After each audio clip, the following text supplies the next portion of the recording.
जय हिंद दोस्तों, आप लोगों का हमारे YouTube channel physics and math exams warrior में स्वागत है। दोस्तों, आज हम लोग एनसीईआरटी बुक क्लास 10 का एक टॉपिक प्रकाश के विषय में पढ़ेंगे। तो चलिए दोस्तों शुरू करते हैं। प्रकाश, लाइट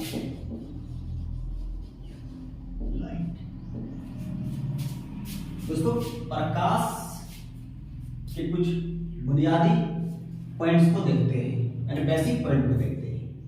प्रकाश क्या है, प्रकाश की प्रकृति क्या होती है, प्रकाश कैसे रेखा में गमन करती है, प्रकाश की चाल क्या होता है, सबसे अधिक किसमें सबसे कम किसमें होता है, इन सब बातों के बारे में पहले जानेंगे।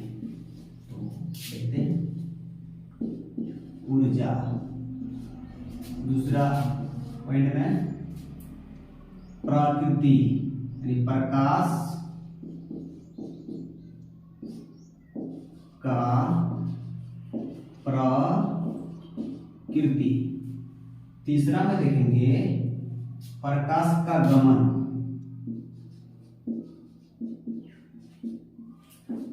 प्रकाश का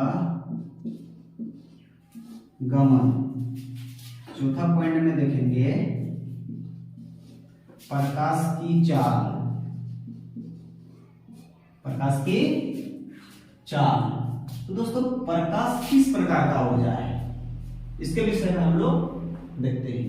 तो दोस्तों, प्रकाश जो होता है एक प्रकार का विद्युत ऊर्जा होता है, यानी प्रकाश एक कैसा ऊर्जा है, विद्युत चुंबकीय।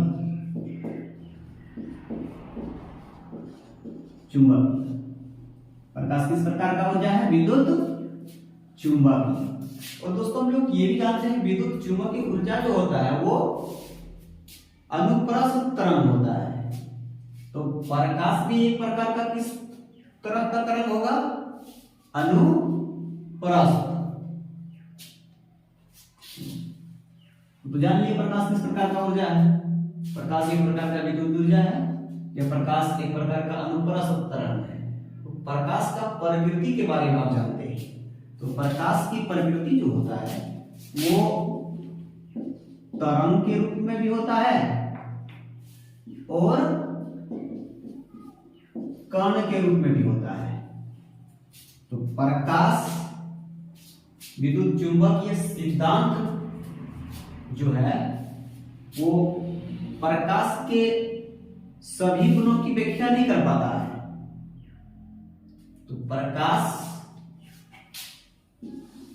विद्युत चुंबकीय सिद्धांत जो है, तरंग सिद्धांत जो है वो किनकी व्याख्या कर पाता है, उसको पहले हम लोग देखते हैं। प्रकाश का परावर्तन,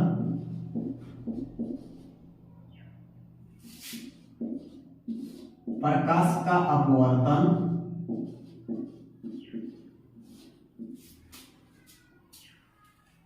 सीधी रेखा में गमन,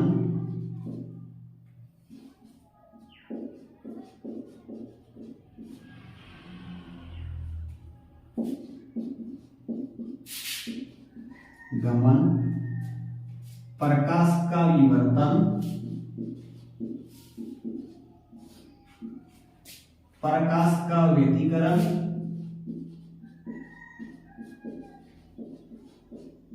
एवं प्रकाश का ध्रुवन।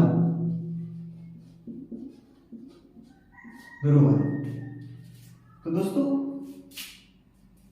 आप देखते हैं विद्युत चुंबकीय तरंग सिद्धांत जो है वो इन सबों का व्याख्या करता है, लेकिन प्रकाश का बहुत ऐसे भी गुण है जिसकी व्याख्या ये नहीं कर पाता है।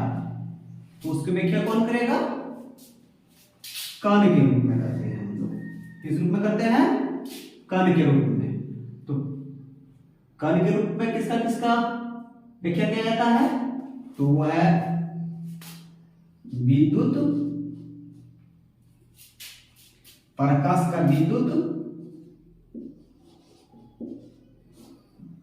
विद्युत प्रभाव एवं कंपन प्रभाव।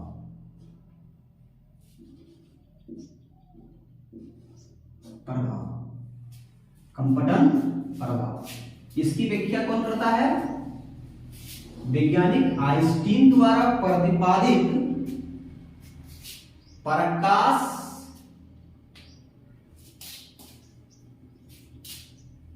का एक थ्योरी दिया था उसने, उस थ्योरी को बोलते हैं आइंस्टीन द्वारा प्रतिपादित फोटोन सिद्धांत। कौन सिद्धांत के तहत इसका व्याख्या किया जाता है? वैज्ञानिक आइंस्टीन द्वारा प्रतिपादित फोटोन के सिद्धांत। यानी एक हम लोग शब्द यहां पर देख रहे हैं फोटोन, तो जान लेते हैं फोटोन क्या होता है।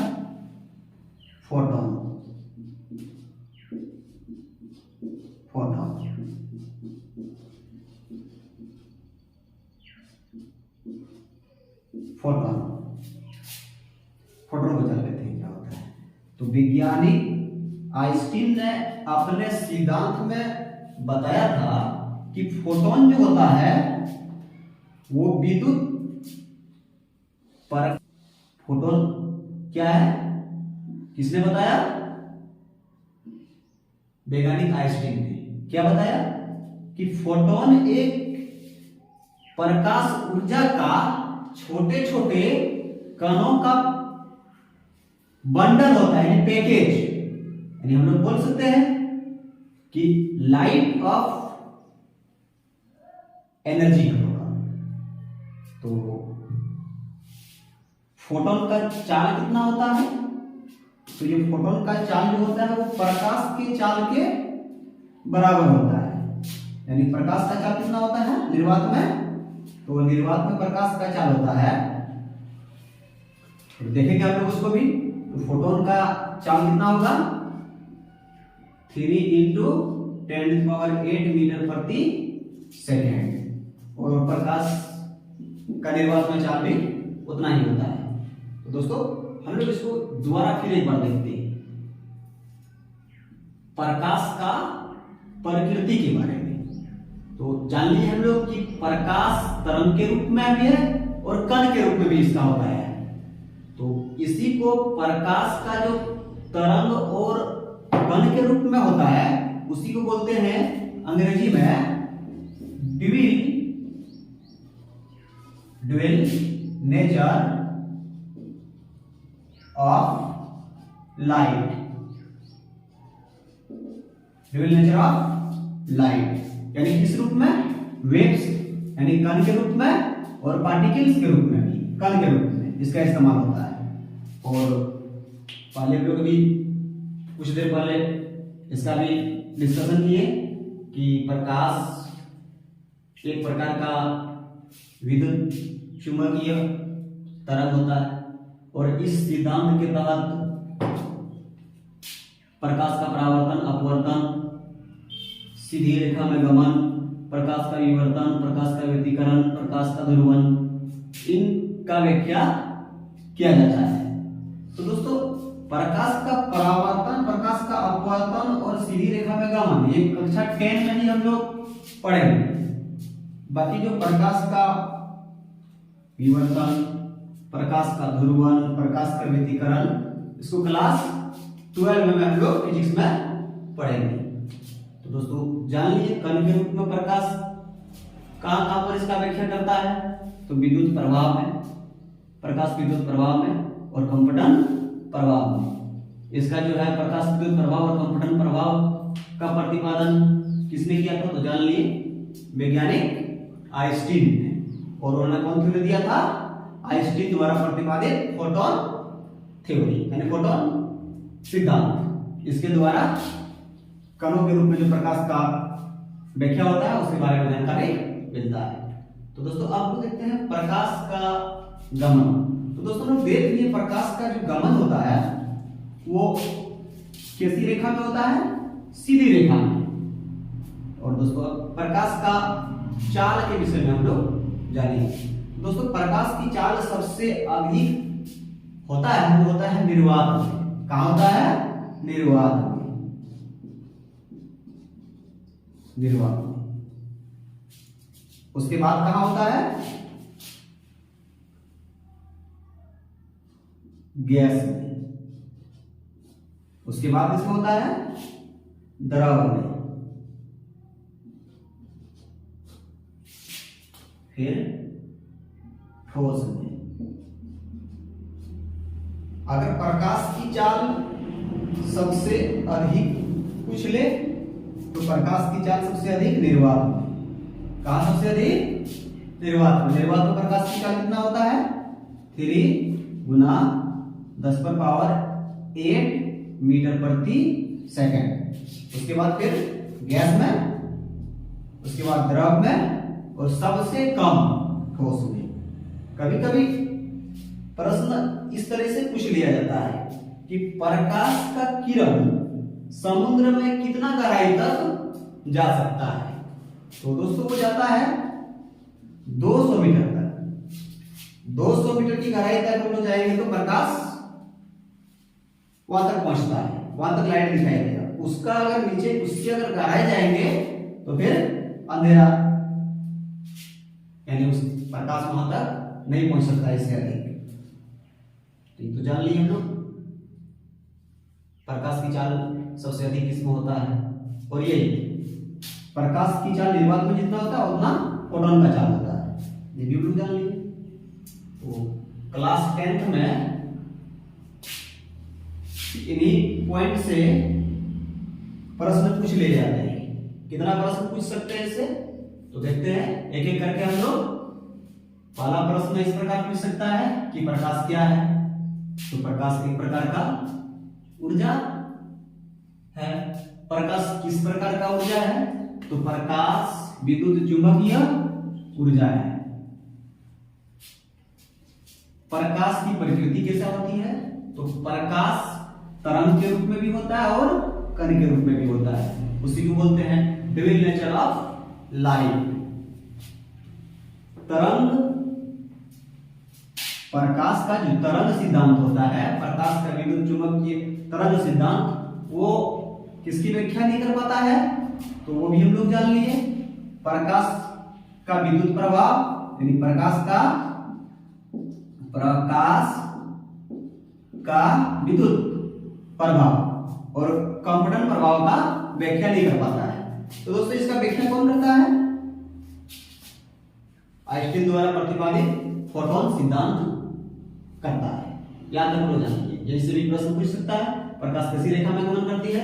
तो प्रकाश सीधी रेखा में गमन करती है। प्रकाश की चाल कितना होता है निर्वात में? तो प्रकाश की चाल निर्वात में 3 गुना 10⁸8 मीटर प्रति सेकेंड। तो जान लिए प्रकाश के बारे में बेसिक पॉइंट्स। अब हम लोग देखते हैं प्रकाश का परावर्तन। प्रकाश का परावर्तन, तो देखते हैं प्रकाश का परावर्तन।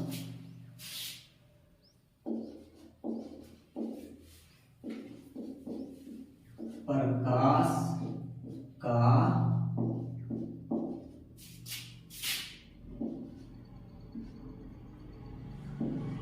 परावर्तन। प्रकाश का परावर्तन यानी reflection of light. Reflection of light. Reflection of light, प्रकाश का परावर्तन।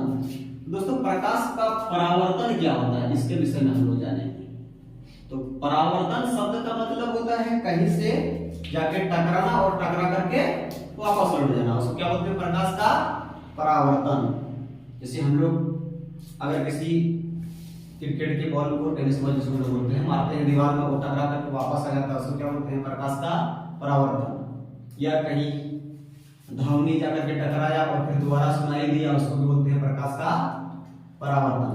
तो बहुत सारे ऐसे युक्तियां हैं, डिवाइस है जो प्रकाश के परावर्तन के सिद्धांत पर काम करता है। जैसे आप लोग जानते होंगे सोनार, रडार, पेरिस्कोप, ये सब परावर्तन के सिद्धांत पर काम करता है।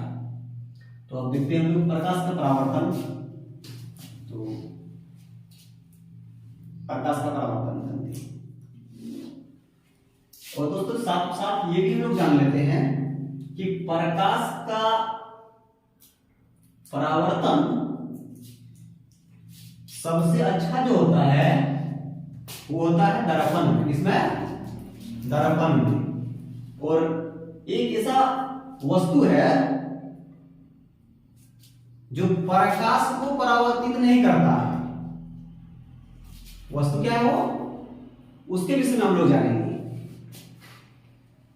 लगभग सभी वस्तु जो है प्रकाश का परावर्तन करता है, लेकिन एक ही ऐसा वस्तु है जो प्रकाश का परावर्तन नहीं करता है।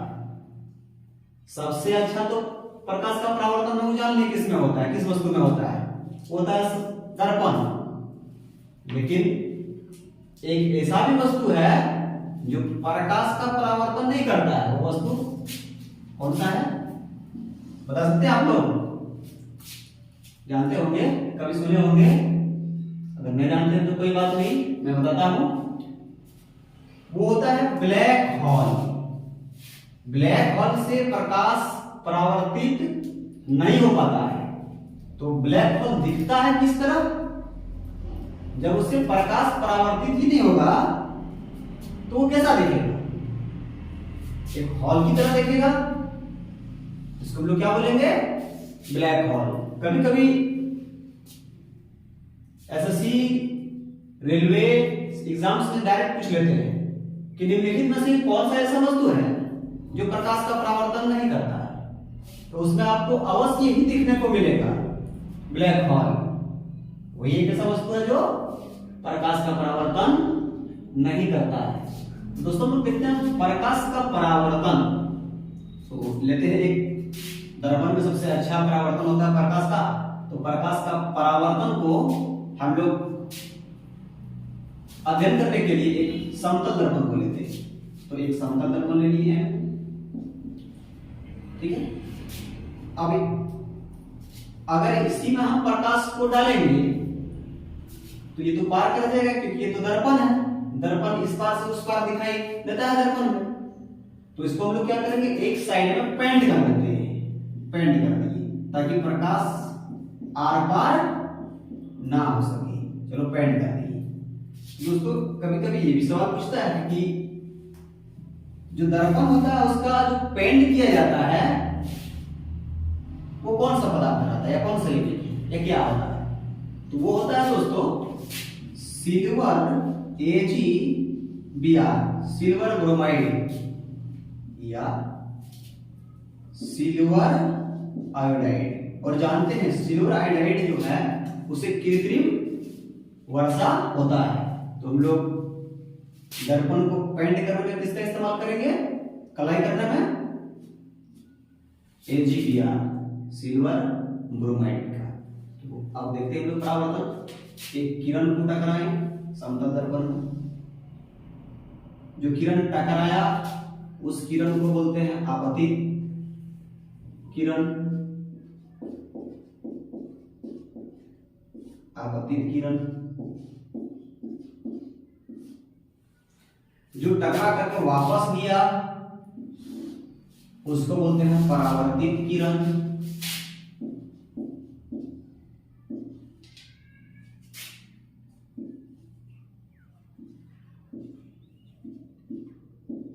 परावर्तित किरण, परावर्तित किरण। अब आपतित किरण और परावर्तित किरण, इनके बीच कौन बन रहा है, क्या बन रहा है, कौन। तो आपतित किरण और परावर्तित किरण के बीच में जो कोण बनता है, इस कोण को मेजर करने के लिए, मापने के लिए हम लोग आपतन बिंदु, आपतन बिंदु पर अभिलंब डाल देते हैं। क्या डालेंगे? अभिलंब। तो एक अभिलंब डाल देते हैं, अभिलंब डाल दें, अभिलंब, अभिलंब डाल दें। अब लोग देखते हैं जो अभिलंब और आपतित किरण के बीच में जो कोण बना उसको बोलते हैं आपतन कोण। आपतन कोण अंग्रेजी में इसको बोलते हैं incidence angle, angle of incidence. इसको आई से डिनोट करते हैं। और जो टकराने के बाद, आपतन बिंदु पर टकराने के बाद जो वापस लौटा उसको बोलते हैं परावर्तन कोण।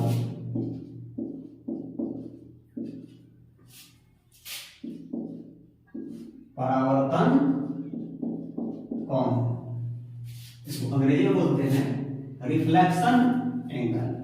इसको हम लोग आर से, किसे? आर से डिनोट करते हैं। अब हम लोग एक बार दोबारा प्रकाश के परावर्तन को देख लेते हैं, कैसे होगा प्रकाश का परावर्तन। देखते हैं आपतित किरण टकराया, टकरा करके वापस चले गया। इसी घटना को हम लोग बोलेंगे प्रकाश का परावर्तन। यानी हम लोग बोल सकते हैं जब किसी चिकने सतह पर प्रकाश टकराता है और टकरा करके वापस लौटता है तो इस घटना को क्या बोलेंगे? प्रकाश का परावर्तन। तो दोस्तों अब प्रकाश के परावर्तन से संबंधित दो नियम होते हैं, उन नियम को अब हम लोग देखेंगे। तो देखते हैं पहला नियम क्या बताता है और दूसरा नियम क्या बताता है। तो पहला नियम बताता है आपतित किरण, परावर्तित किरण तथा आपतन बिंदु पर अभिलंब तीनों कहां होता है? एक ही समतल पर होता है। कहां होगा?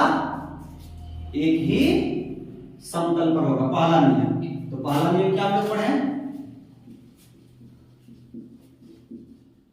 आपतित किरण परावर्तित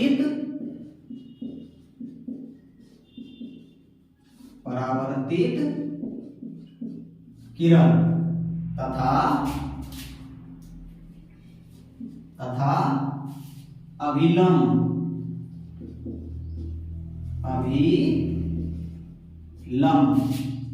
तीनों कहां होगा? एक सतह पर, एक सतह पर या समतल पर, समतल। दूसरा नियम को आप देखते हैं। दूसरा नियम क्या बताता है? दूसरा नियम बताता है कि आपतन कोण और परावर्तन कोण सदैव बराबर होता है। कौन कौन? आपतन कोण और परावर्तन कोण। तो देखते हैं आपतन कोण आई माने और परावर्तन कोण आर माने। इसका मतलब क्या हो गया कि कोण आई बराबर कोण आर। दूसरा नियम यानी आपतन कोण बराबर परावर्तन कोण। तो दोस्तों यहां से न्यूमेरिकल भी पूछते हैं एग्जाम्स में। तो न्यूमेरिकल किस प्रकार का रहता है? न्यूमेरिकल इस प्रकार का रहता है। थोड़ा हम लोग ध्यान दें न्यूमेरिकल सबके ऊपर। दोस्तों इसका जो न्यूमेरिकल पूछता है, न्यूमेरिकल इसका तीन तरीके से पूछ सकते हैं। पूछ सकता है कि यदि आपतन कोण का मान x है तो परावर्तन कोण का मान कितना होगा। दूसरा पूछ सकता है परावर्तन कोण का मान y है तो आपतन कोण का मान कितना होगा। या पूछ देगा कि आपतन कोण और परावर्तन कोण के बीच 90 डिग्री का कोण बनता है, तो परावर्तन कोण का मान कितना होगा या अपवर्तन कोण का मान कितना होगा। बारी बारी से सभी प्रश्नों को हम लोग देखते हैं। पहला न्यूमेरिकल को देखते हैं। पहला न्यूमेरिकल, यदि आपतन कोण 50 डिग्री तो परावर्तन कोण R बराबर 1। आपतन कोण को हम लोग I से दर्शाए हैं, परावर्तन कोण को R से, इसलिए कोण R बराबर कितना होगा। तो अभी हम लोग परावर्तन का दूसरा नियम पढ़े कि जितना होता है आपतन कोण उतना ही होता है परावर्तन कोण। तो आपतन कोण का मान 50 डिग्री तो परावर्तन कोण का मान भी कितना होगा 50। तो ये पहला प्रश्न। दूसरा प्रश्न इस प्रकार से पूछता है कि आपतित किरण और परावर्तित किरण के बीच यदि 90 डिग्री का कोण होता है,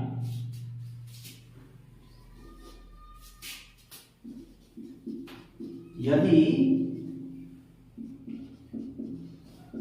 आपतित किरण और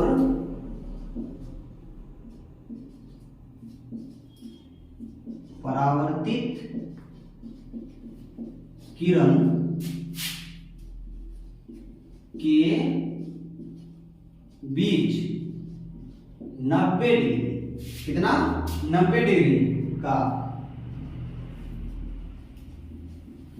कोण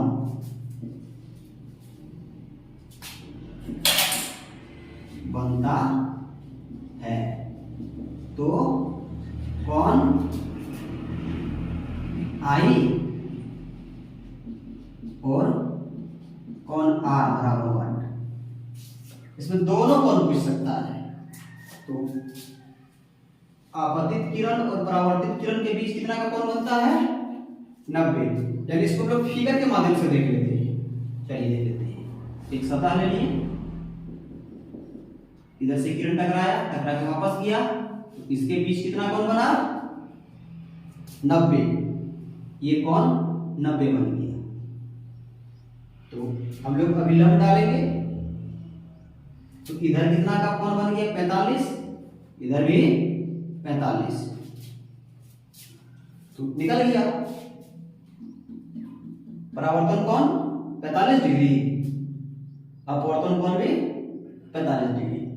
यानी अपवर्तन कोण परावर्तन कोण दोनों का मान 45-45। यदि एक समतल दर्पण, यदि एक, या इस तरह से लिख सकते हैं, यदि एक किरण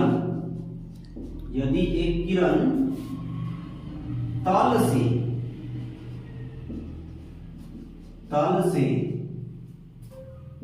45 डिग्री का कोण बनाता है, तो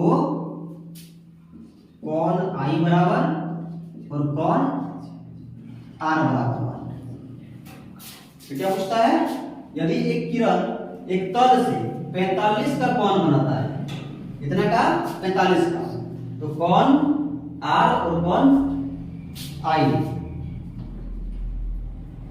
कोण R और कोण I बराबर 1। यानी पूछ रहा है क्या कि परावर्तन कोण का मान कितना होगा और अपवर्तन कोण का मान कितना होगा। तो देख लेते हैं कितना मान होता है। एक फिगर ड्रॉ कर लेते हैं। पहले बोल रहा है कि तल से कितना झुका हुआ हो, यानी कितना का कोण बनाता हो 45 बना दिए। तो इधर जान लेते हैं कि लंब डाल देंगे, और जैसे ही लंब डाले पता चल गया कि यहाँ टोटल 90 डिग्री का कोण बन रहा है। यानी ये भी हो गया 45, ये भी हो गया 45 और ये भी हो गया 45। जिसका भी पूछे हम लोग अब आसानी से निकाल सकते हैं। अगर बोलेगा आपतन कोण का मान, आपतन कोण का मान पूछेगा, कोण आई बराबर 45 डिग्री, पूछेगा कोण आर बराबर, तो उसमें भी 45 डिग्री। अगर बोल देगा परावर्तित किरण तल से कितना पर झुका हुआ है, तो वो भी हम लोग निकाल लिए 45, यानी सभी का आंसर हम लोग निकाल लिए। दोस्तों आज हम लोग यहीं पर समाप्त करते हैं आज का क्लास। कल हम लोग इसका अगला पार्ट प्लेन मिरर और गोली दर्पण, उत्तल और अवतल के बारे में पढ़ेंगे। धन्यवाद।